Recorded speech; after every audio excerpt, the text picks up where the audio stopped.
इन साथियों, तो आप लोगों को फिर से हमारा एक वही वाला वाकया याद आ रहा होगा, नहीं याद आ रहा होगा, चलिए आप लोगों को बता देते हैं। जैसा कि आपको पता है कि हमारे एक पिछले सेशन में हमने आप लोगों को बताया था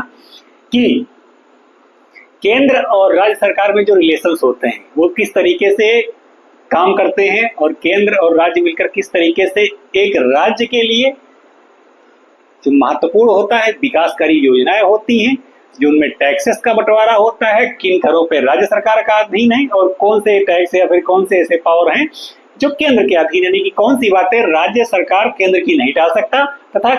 और केंद्र सरकार का जो विकास कार्यों में जो योगदान रहता राज्य में वो किस तरीके का है। चलिए, वो तो आप लोगों को मैंने उस सेशन में बता ही दिया था, लेकिन वाकया जो आपको हम इस समय याद कराना चाहते हैं वो यह है कि एक बार दिल्ली में हमने आपको पिछले सेशन में इसी तरीके से बताया था और फिर से हम उसी तरीके से आपको बता देना चाहते हैं कि दिल्ली में जब आम आदमी पार्टी की सरकार थी, यानी कि अभी कोई बहुत ज्यादा समय नहीं हुआ है, पिछले ही विधानसभा चुनाव में जब आप लोगों ने देखा था कि बीजेपी सरकार जीत करके आई थी और आम आदमी पार्टी की हार हुई थी, यानी कि प्रेजेंट टाइम में वहां पर दिल्ली में बीजेपी की सरकार है और सीएम रेखा गुप्ता वहां की सीएम है। तत्पश्चात इसके पहले जो सरकार की थी, यानी कि आम आदमी पार्टी के मुखिया अरविंद केजरीवाल की सरकार थी और उस समय जो केंद्र सरकार और आम आदमी पार्टी के जो सरकार थी उसके जो रिलेशन थे वो किस तरीके थे, आपकी जानकारी के लिए बता देना चाहता हूं कि अगर आप लोगों ने उस सेशन को मेरे अच्छे तरीके से देखा होगा तो आप लोगों ने देखा होगा कि मैंने उसमें एक वर्ड जोड़ा था। वर्ड यह जोड़ा था कि बिन पेंदी का लोटा। बिन पेंदी का लोटा यानी कि अरविंद केजरीवाल जी की सरकार तो वहां पर इलेक्टेड थी, मतलब पूरी तरीके से जनता के द्वारा चुन करके आई थी, यानी कि जब पूरी तरीके से जनता के द्वारा चुनकर आई थी, माना जाता है कि जब कोई सरकार किसी जनता के द्वारा चुनकर आती है किसी राज्य में, तब वहां का चीफ मिनिस्टर वहां का सबसे ज्यादा पावरफुल जो है संवैधानिक पद पर होता है।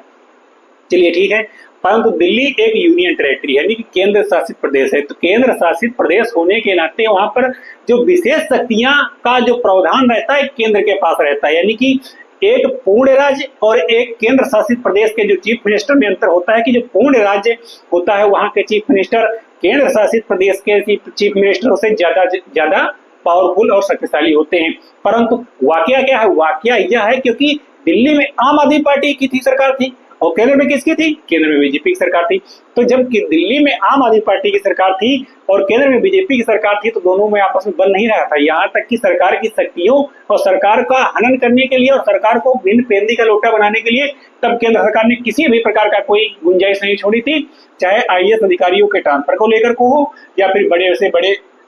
करों में इन्वॉल्व होना हो या फिर वहां की सुरक्षा व्यवस्था को अपने हाथ में लेना हो, यानी कि जो भी सबसे ज्यादा बड़े बड़े कार्य थे वो पूरी तरीके से राज्यपाल के अधीन थे, जो दिल्ली में केंद्र सरकार का एक राजदूत के रूप में दिल्ली में काम करते थे। परंतु अब वैसा ही वाकया कहाँ देखने को मिला है, जम्मू एंड कश्मीर में, यानी कि उस समय अरविंद केजरीवाल जी के साथ जो हुआ वह किसके साथ हो रहा है, उमर अब्दुल्ला के बीच। माना जाता है कि कांग्रेस सरकार की समर्थक से, यानी कांग्रेस के समर्थन से सरकार बनी जम्मू कश्मीर में उमर अब्दुल्ला की और बतौर वहां के सीएम रहते हुए अब जो केंद्र और राज्य के, यानी कि जिस तरीके से दिल्ली में या फिर दिल्ली जो एक केंद्र शासित प्रदेश है वैसा ही अब ये जम्मू कश्मीर भी एक केंद्र शासित प्रदेश है और एक यूनियन टेरिटरी होने के नाते वहां के भी सीएम के पास कुछ वैसे अधिकार नहीं है जो एक पूरे सीएम के पास होते हैं। ऐसा ही जानकारी के लिए बता देना चाहता हूँ कि वहां के जो राज्यपाल हैं एलजी मनोज सिन्हा, अब एलजी मनोज सिन्हा बतौर अपनी पावर छोड़ना नहीं चाहते हैं, यानी कि कांग्रेस समर्थित जो उमर अब्दुल्ला की वहां सरकार है, यानी कि पूरी तरीके से उनको किसी प्रकार की पावर नहीं देना चाहते हैं। आपकी जानकारी के लिए बता देना चाहता हूँ, एक सरकार जब किसी लोगों के द्वारा चुन करके आती है तो उसके पास बतौर ताकत होनी चाहिए, पावर्स होनी चाहिए, अधिकारियों का कंट्रोल और वहां की जो अन्य सारी चीजें हैं वो पूरी तरीके से सरकार के अधीन कहीं ना कहीं तो होनी चाहिए। परंतु अब एलजी मनोज सिन्हा तो अपनी पूरी तरीके से देखा जाए तो पावर छोड़ना ही नहीं चाहते, यहाँ तक कि वो जो संस्कृति मिनिस्टर है, यानी कि जो हमारा कल्चरल डिपार्टमेंट है या फिर इंफॉर्मेशन डिपार्टमेंट है, सूचना पर्यटन मंत्रालय का जो विभाग है उसके अध्यक्ष बने हैं। यहाँ तक कि जो अभी तक मीडिया रिपोर्ट्स की जानकारी है वहां मैं आपको बता देना चाहता हूँ कि वहां पर कोई गोल्फ करके गेम होता है या फिर कुछ ऐसा है जहाँ के भी अभी तक वो अध्यक्ष बने हुए हैं और एक मेडिकल कॉलेज के भी सरकारी के रूप में अध्यक्ष बने हुए हैं। आपकी जानकारी के लिए बता लेना चाहता हूँ कि जो बड़े बड़े पद हैं या विभाग के हैं वहां तक भी एलजी मनोज सिन्हा अपना पद नहीं छोड़ना चाहते हैं और उनके ही माध्यम से वहां पे आईएएस और पीसीएस अधिकारियों को ट्रांसफर होता है। यानी कि पूरी तरीके से उमर अब्दुल्ला के पास इतनी भी वहां पर शक्ति नहीं है कि अपने हिसाब से वो अधिकारियों को लगा सके और राज्य के विकास के लिए वहां पर पूरी तरीके से अपना काम कर सके। परंतु ऐसा अब एलजी मनोज सिन्हा के रूप में विवाद बढ़ चुका है और यहाँ तक कि एलजी मनोज सिन्हा का जो अब एक व्यापक रूप और उनके इशारे पर ही देखने को मिलता कि हाल ही में उनको अपने ही घर में, यानी कि उमर अब्दुल्ला को अपने ही घर में हाउस अरेस्ट कर लिया गया। यानी कि एक ऐसा मुख्यमंत्री जो सरकार के द्वारा जो लोगों के द्वारा चुन करके चीफ मिनिस्टर रहता है और सरकार में होता है बतौर सीएम रहते हुए, जब उसको ही अपने घर में हाउस अरेस्ट कर लिया जाता है तो किस तरीके का व्यवहार माना जाएगा, केंद्र का किस तरीके का व्यवहार माना जाएगा जब चीफ मिनिस्टर को अपने ही हाउस अरेस्ट कर लेते हैं। परंतु अब इस हाउस अरेस्ट के माध्यम से, यानी कि एलजी मनोज सिन्हा के इशारों पर या फिर उनके आदेशों पर ही उन्हें हाउस अरेस्ट किया जाता है और पूरी तरीके से आपस में विवाद बढ़ जाता है। यहाँ तक कि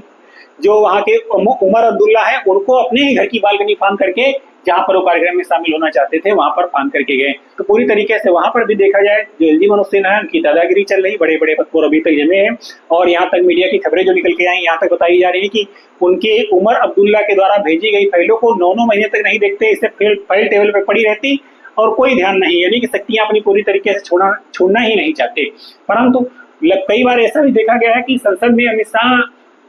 ने यहाँ तक कह दिया है कि जैसे ही वहाँ पर सुरक्षा व्यवस्था अच्छी होती है, थोड़ा सा सब कुछ विकास योजनाएं और सब कुछ समस्या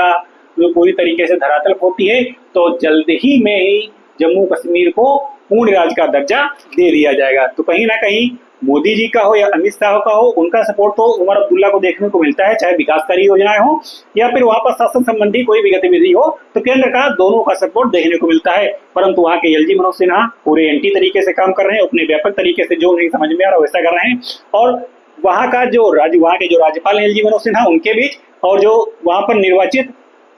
मुख्यमंत्री हैं उमर अब्दुल्ला, उनके बीच पूरी तरीके से सांस पड़ी हुई और आपस में अभी तक उमर अब्दुल्ला को अपने घर में हाउस अरेस्ट भी कर लिया गया, जो एक तरीके से और ज्यादा विवाद बढ़ाता है। आप लोगों का इस पर क्या कहना है? क्या किसी इस तरीके से या फिर किसी एक चीफ मिनिस्टर को अपने घर में इस तरीके से हाउस अरेस्ट करना कहां तक और कितना सही है? आप लोग अपनी राय इस पर जरूर दें, क्योंकि आपकी ही राय हमारे लिए बहुत ही ज्यादा महत्वपूर्ण है। और क्योंकि इस राय के माध्यम से ही हम लोग आगे के वीडियो या फिर आप लोगों की राय के माध्यम से वीडियो में और भी ज्यादा सुधार करने की कोशिश करेंगे। और वीडियो आपको कैसा लगा ये भी जरूर बताइएगा। और ये जो विवाद हुआ है एलजी मनोज सिन्हा और उमर अब्दुल्ला के बीच, जो वाकया हमने दिल्ली का देकर के बताया, उसके बारे में आप लोगों का क्या कहना है, वो सारी जानकारी आप लोग कमेंट में जरूर बताइए। अगर वीडियो अच्छा लगे तो वीडियो को एक बार फिर से लाइक शेयर कर दीजिएगा। तब तक के लिए धन्यवाद। जय हिंद, जय भारत।